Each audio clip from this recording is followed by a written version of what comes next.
It's the Brad and John Show. Hey, John, what's your 1020? What's your 1020, John? My 1020 is I'm driving down by Augusta Bottoms Road because I'm taking a look at transmitters.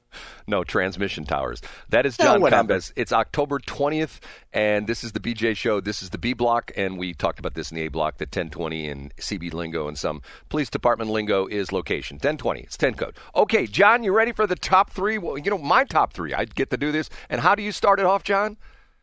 It's time for Brad's top three. It's time for Brad's top three. It is. The ladies do such a good job at that. But what we have to do, their union says twice. It's time for Brad's top So we give them that twice. And then we start off with, It's number three.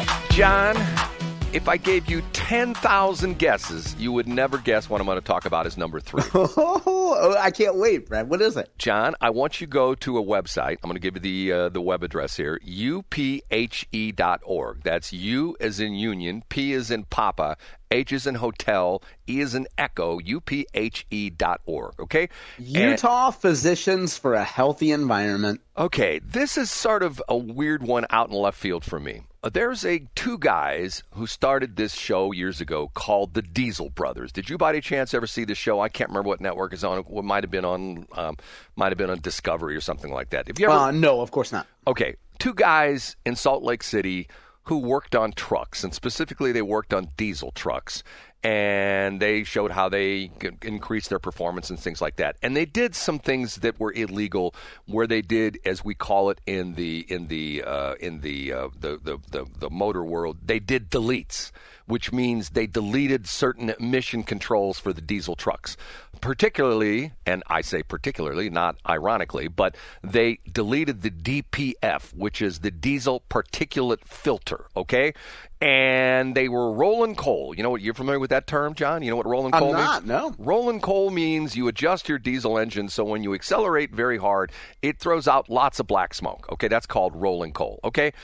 They did their show. They were on TV, and who was watching the show among all the fans of the Diesel Brothers?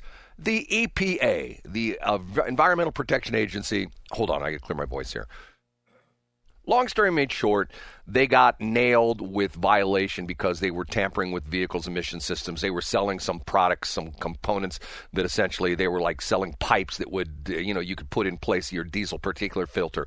Okay, they got nailed, they got charged, and they had to pay a fine. Well, unfortunately, and this happened, I believe, 8 or 9 years ago, the organization that you're looking at, the Utah Physicians for Healthy Environment, have gone after them for 9 years, and they've tormented Diesel Dave and Diesel Sparks.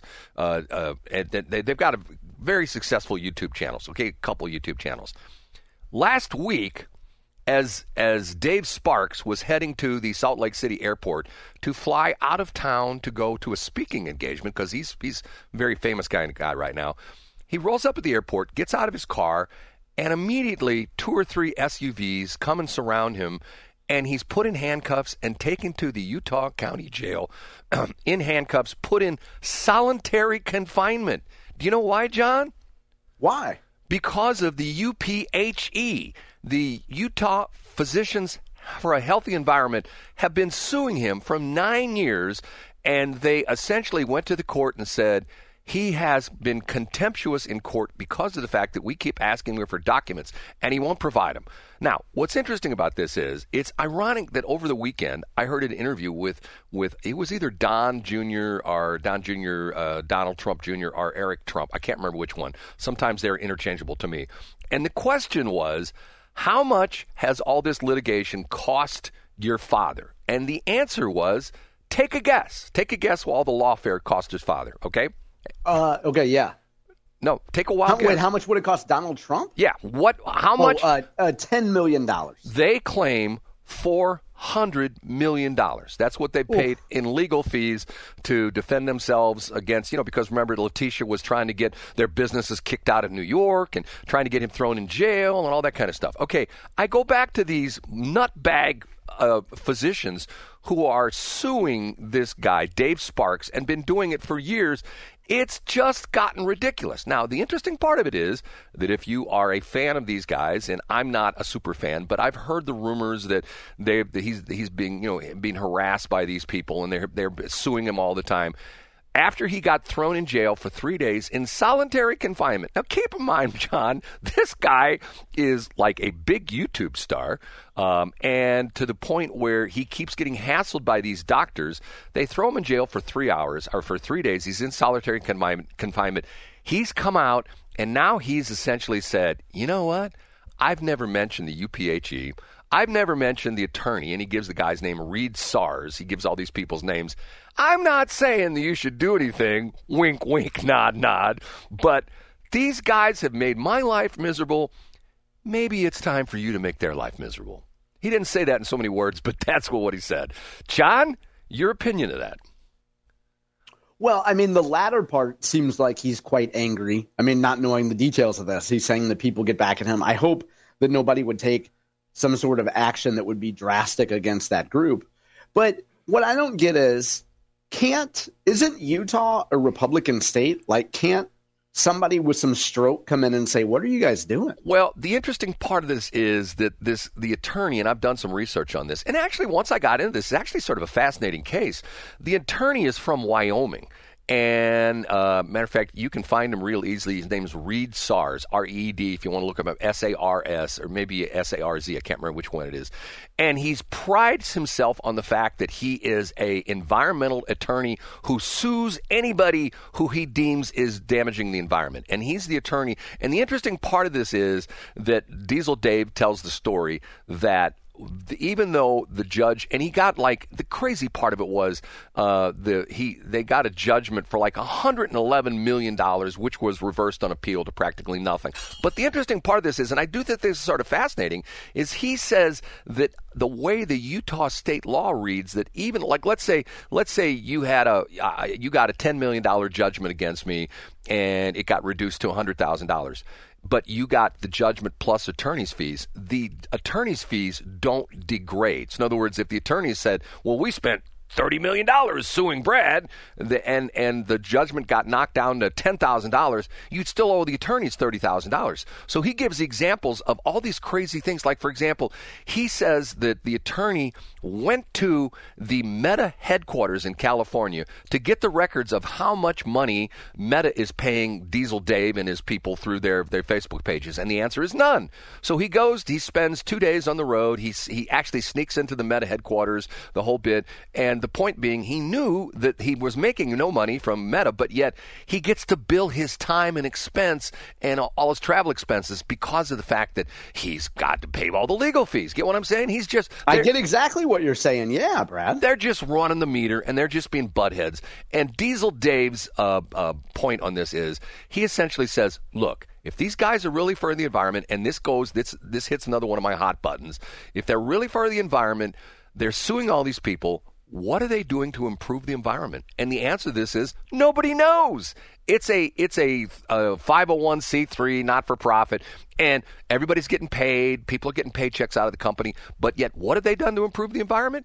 They can't give any results. You see what I'm saying on this? It's to the point where it's Now they make the argument that they're the good guy, and they're holding the bad guys and the polluters accountable. You know, Dave said they made a mistake. They repaid the federal government. They paid the fine. Move on with your life, and they won't let them. Okay, I mean, I know this is sort of in the nerd kind of stuff, but this is problematic to me because it's emblematic. Problematic, emblematic, isn't that good? I use those two matics.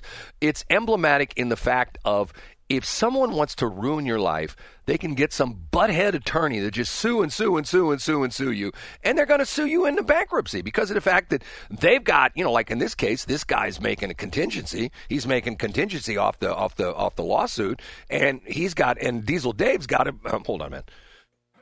Diesel Dave's got to come up with money to pay his attorney.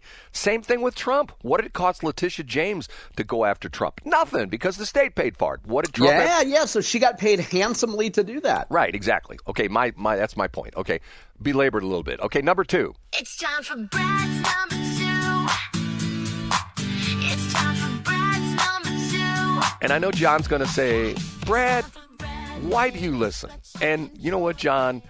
It's somewhat like some nights in the middle of the night I can't sleep, so I get my bamboo shoots and I stick them under my fingernails because of the fact that Yeah. I just Which was actually this weekend in St. Louis, a highlight of a pro wrestling match.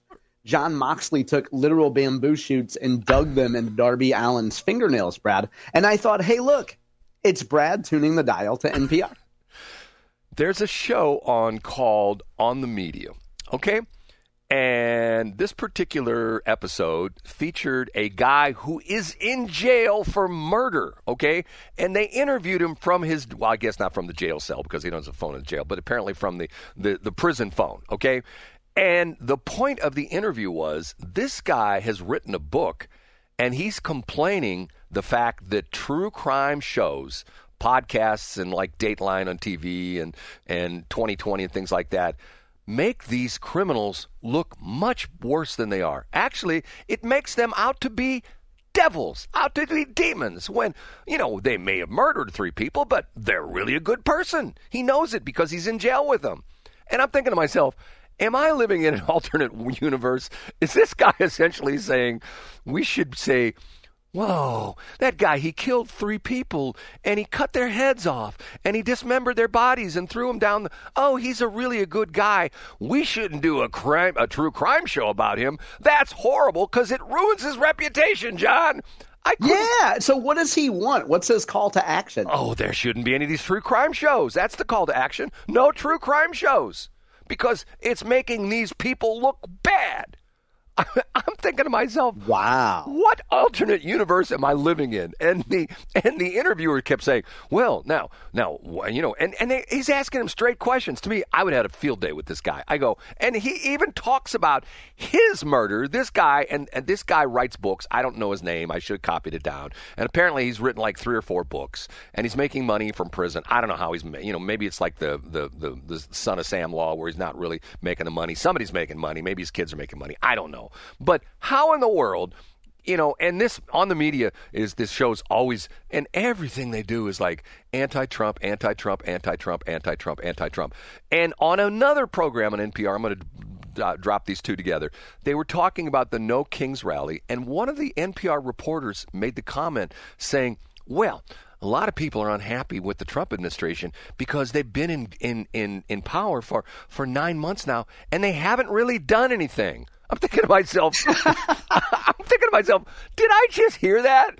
What are most people complaining about? That Trump's doing too much. You know what I'm saying? Yes, absolutely. So are they mad, as I saw someone else say, are they mad about the peace or are they mad about the prosperity? I have no idea. I thought to myself, did I just hear her say that? That Trump has not done anything in 9, 10 months, wherever long he's been in office? I guess it's been 10 months now, right? Well, it'd be exactly 10 months tomorrow, right? Isn't it official to the 20th or 21st of January? So yeah, you're right. Okay, exactly 10 months. Okay, I'm thinking to myself, okay, the guy shut down the border. He's done this, he's done this, he's done this, he's done this, he's done this, he's done this.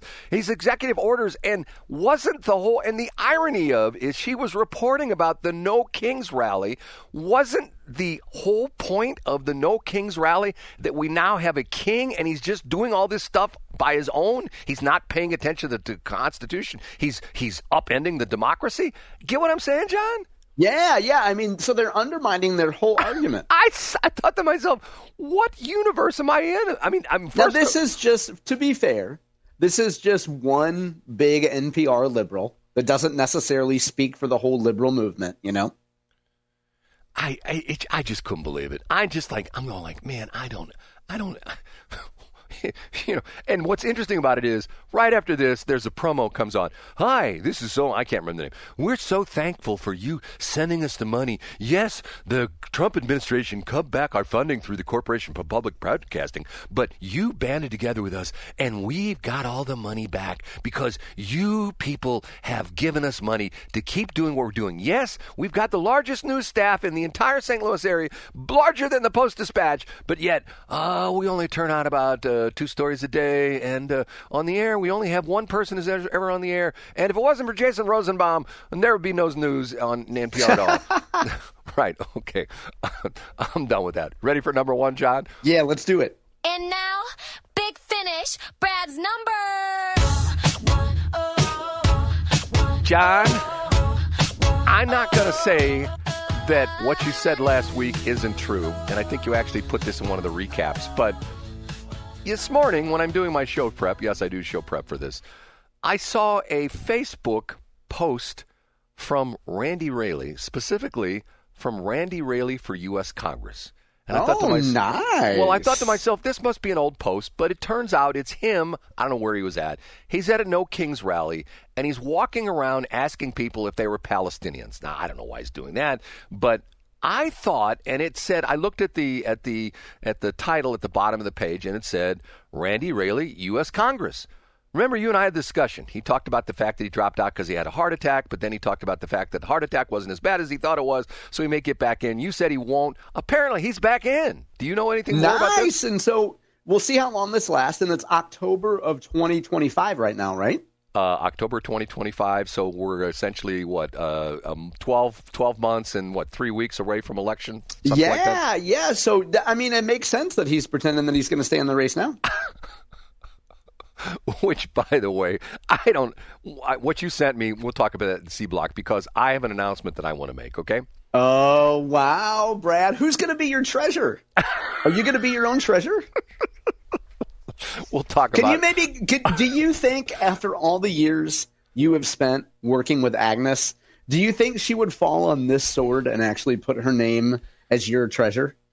I will tell you this at this point in my life. If I were on fire, Agnes wouldn't cross the street to urinate to put me out. So how about that? That's not true. Yeah, it is true. Okay, we ready for the next segment, John? Yeah, Brad, let's do it. C Block is coming up.